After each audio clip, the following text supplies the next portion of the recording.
All right, so today I was taking a look and I realized I only had one piece from Bloodborne on the channel, and that seemed incorrect, so we're going to do more. This is Father Gascoigne, the Hunter. Here we go.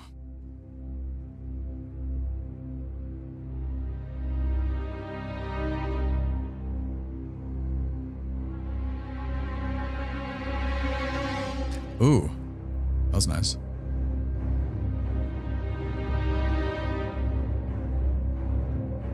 Already installing movement underneath.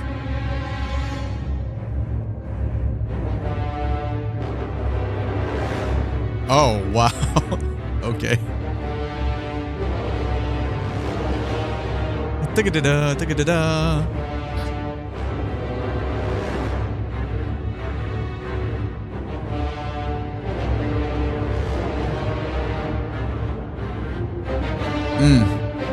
Oh, full commit.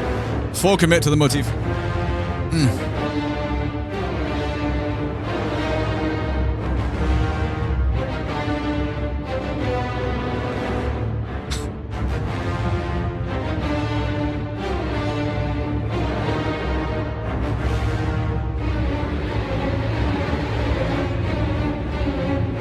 Come on, man. We'll go back in a second.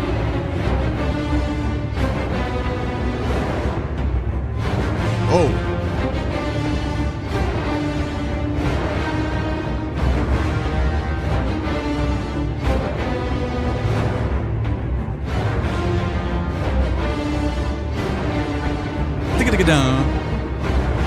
Jeez.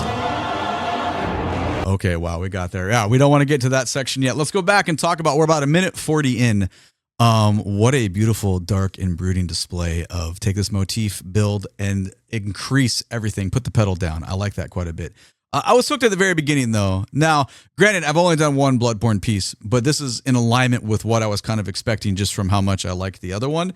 But here is the hook that got me. It's these two swells, because we get kind of this bass drone in the beginning. Kind of an elongation of, ooh, we can hear where we are, but it's the way it's the next two components that make it really outstanding. Sneak in, development, but then the end of that one, because the first one's more of a clean tone, it crescendos, but then we get kind of a tremolo in the second one, and at the end of it, it like bleeds into like a, I don't know, it almost feels like muted brass at some point on it's a very tangible difference on the way out of it, and that's all it took for me. I was like, okay, I like this already, like I don't care where it goes, that's already very nice. So just those two things within context here.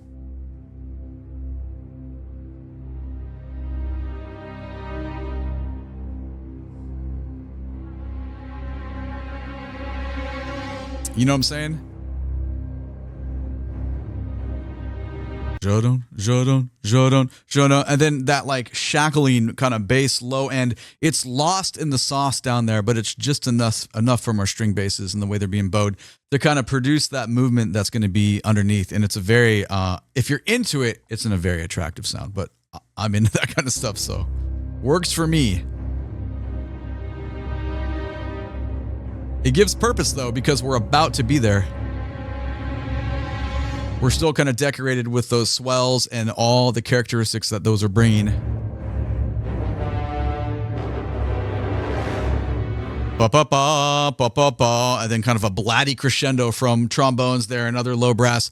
That just establishes the next segment of what's about to happen. So we kind of gave ourselves tonality in the beginning. We gave little flares of characteristics, and now we're getting ba-ba-bum, ba-ba-bum, which is obviously going to be the repeated motif that we get here with all these big and evil sounding decorations. I don't know why.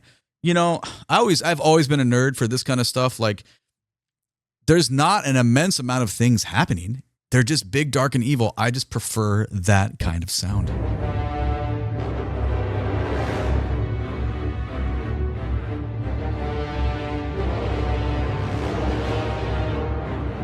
Ba-da-da-dum, little resolution there. I think one of the reasons it's probably so attractive is because how easy it is to feel all the layers. Like it's very obvious what's happening and when they happen because they resonate against each other really well, but they don't step on each other's feet very much, if that makes sense in the musical purpose.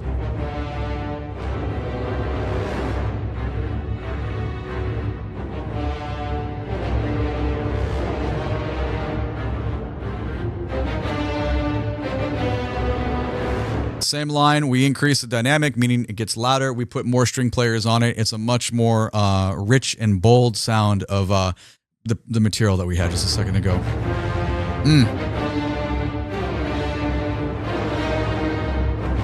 Rhythms are augmented a little bit. Meaning we had da da da da da da da da da. So we had that little augmentation of 16-note triplets there that definitely give a different flavor.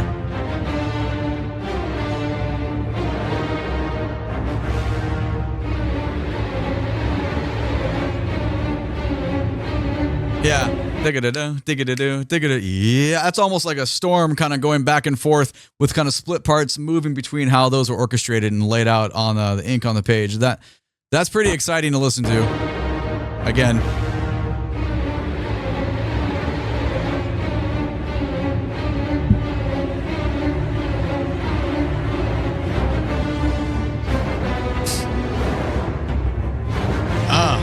Wow. It's even better the second time around when we kind of come in here and stop and start a few times. Now we're getting percussive. It's like the darkness factor is just, it's augmenting and getting much more brooding.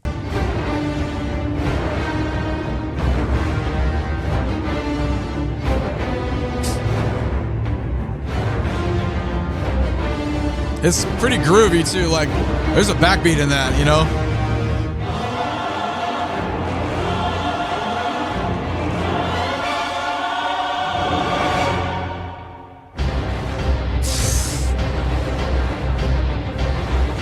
Now we talk about groove. Oh my God.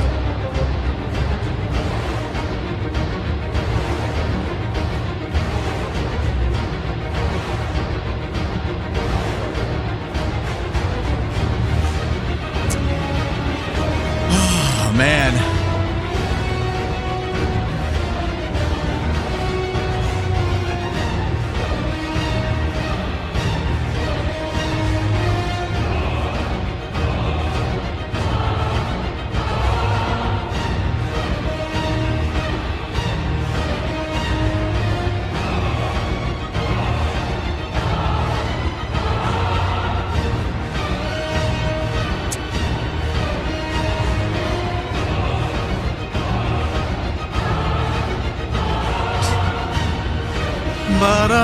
That's cool.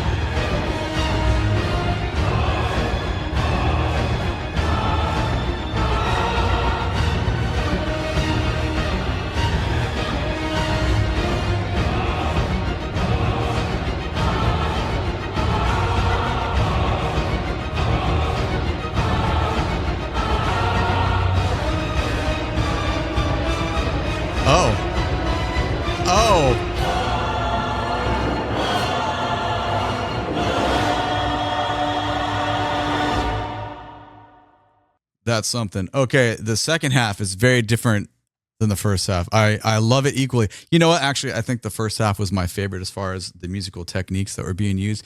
Because we get to the second half, we're basically on the groove and it's cooking. Like the fire is there. We are moving forward. So we went like 2 minutes though. I didn't stop. Like amazing. That's so rare for this channel. Anyway, let's go back. So that bombastic part that I had stopped right after the first time was actually the ending of that first phrase. So let's get that back in context again and experience the transition into the second section, and we'll talk about some things that are going on here. Here it comes.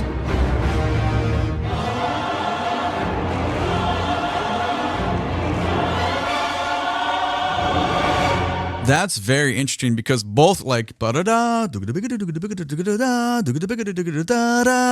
the way the voice kind of resolves up there, it just feels like there's so much combat happening there within the strings and how fast the notes are moving against each other. And then we get this resolution and you're like, well, where are we going to go next? But it's Bloodborne.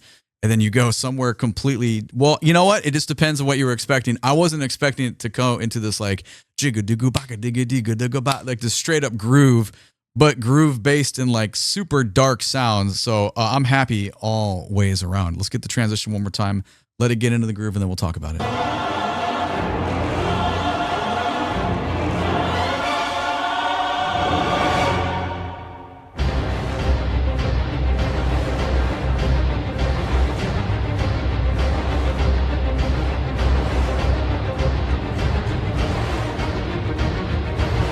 this up. We'll return here.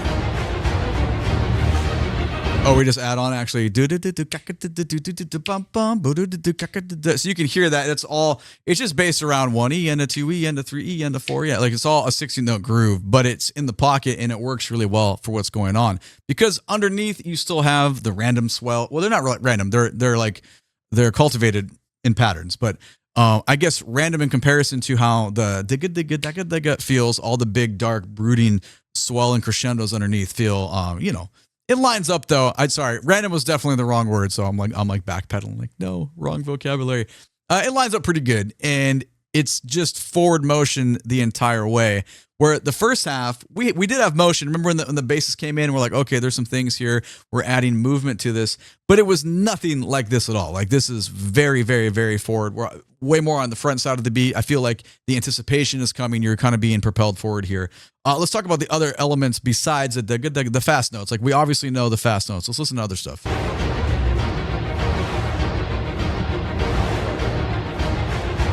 The most obvious is the quarter note pulse. Like it feels like far off, like bass drum hit with like muted metallic sound, like anvil clanking on top of that. That's kind of driving that part forward. It's mixed down at the perfect level. It's like not too dominating, but it's obviously going to lock the moving notes, the 16th note groove above it. It's going to lock that stuff in. But on the outskirts of that, you still have all these like kind of brooding evil swells happening.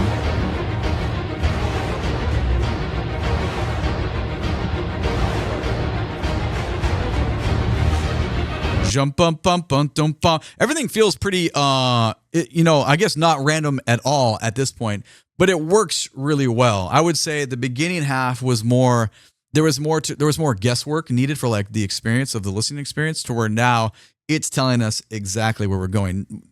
None is better than, like, one is not different than the other, and like a factor of like what's good and what's not good. That's not what I'm trying to say, if anyone interpreted it that way. It's just a very different use of how we're portraying the music to the listener's ear. But also, I have no context of Bloodborne, so maybe whatever is happening right here, that probably feels very purposeful. That would be my guess. You can let me know. Oh yeah, that's nice.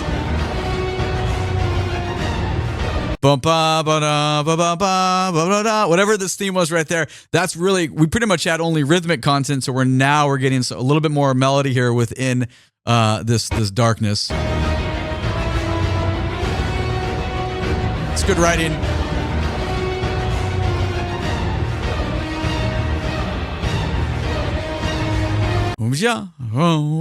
Now we're just kind of really emphasizing high range, low range between strings there that give that melody that's still there really a very, very, very different feel. Check that, peep the difference in how this works here.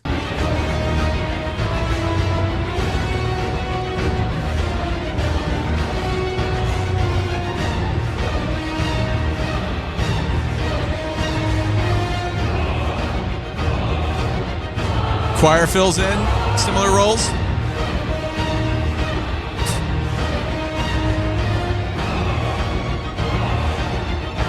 It's like, what's the one, I don't know, one word, domination. Like there's just a domination of sound happening. It's a huge wall of sound with like, I don't know, it's a very dominant groove and just motif that's being thrown at us.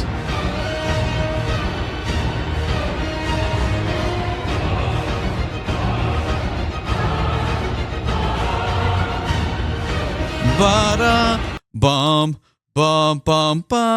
We still getting all this like ascension. You can still feel quarterly where everything's lying. I think they've done a really good job. Like we said earlier, like the layers, this is not hard to hear. You spend very minimal investment. You can hear all the layering. That's really smart in my opinion, because there's enough there. Like you can be sidetracked by you're playing, you have your Bloodborne experience, but if you just open your ears a little bit, you're going to hear all of this. So, and that's not always the case, right? We feature music here on this channel all the time where it's like really amazing stuff, but it's buried down. You got to like listen super hard to grab all the different aspects. That's not the case with what is going on here, but that's really, really smart, I think, at least.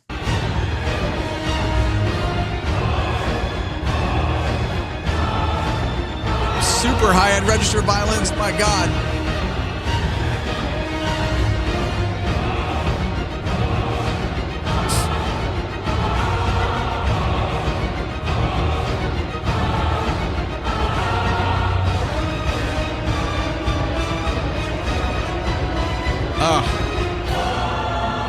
I don't know what the actual intervals are there for the kind of the melodic content of that, but that is a nice switch up from that pattern. The previous section had been like 20 seconds of the same thing. So we got it. And then suddenly we change it up, and the high end strings here really give us a nice little outro.